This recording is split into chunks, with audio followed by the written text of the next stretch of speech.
Hello, today we're going to talk about the Taylor C712 three-phase air-cooled machine, electrical specifications, and other installation information. This is going to require two 20 amp three-phase electrical connections, and we're going to recommend that you use the L1520P for the plug on the machine. It's going to be a 4-prong locking plug like this. We recommend these locking plugs because they have a more secure connection, where the wires actually go into the bottom of them, and then they actually twist to lock. It's actually called twist lock plug. It's going to lock into that outlet, and it's not going to fall out, which is very important. You don't want that to happen when moving the machine around, or have a loose connection with electrical that can lead to arcing and potentially fires. So we recommend using this plug right here.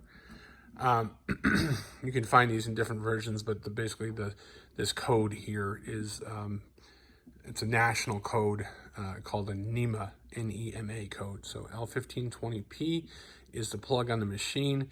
L1520R is the matching receptacle or wall outlet.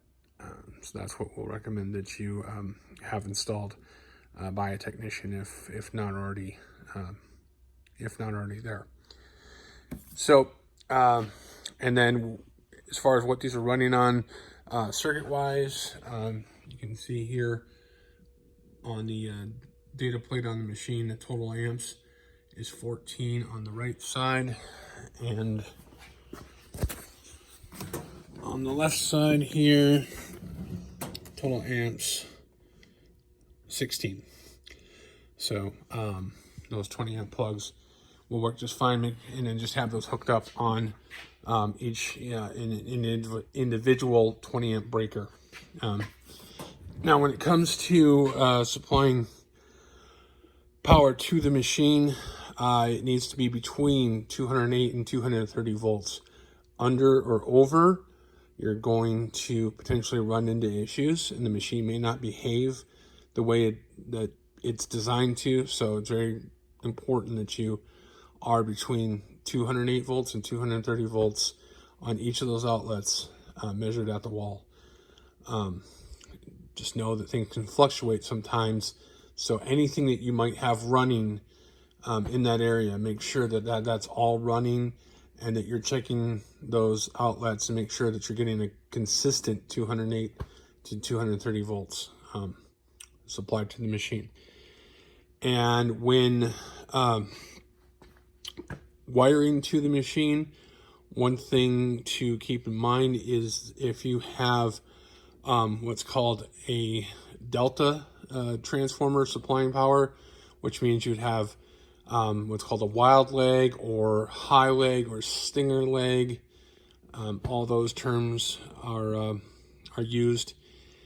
That leg, and your electrician will know that if you don't, needs to be wired to the L3 connection on the machine on each side. So the electrician will know where that is. I mean, it's pretty obvious on the machine, but we want to make sure that L3 has that high leg, because the other two run the controls of the machine, and if voltage is higher to the control leg of the machine, it can cause issues. So we want to make sure that's wired to L3. And the last thing to mention here is clearance for airflow on the machine.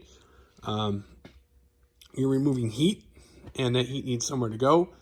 So you need a minimum on all sides of 3 inches. 3 inches on the left, 3 inches on the right, 3 inches in the back. I personally would recommend at least 6.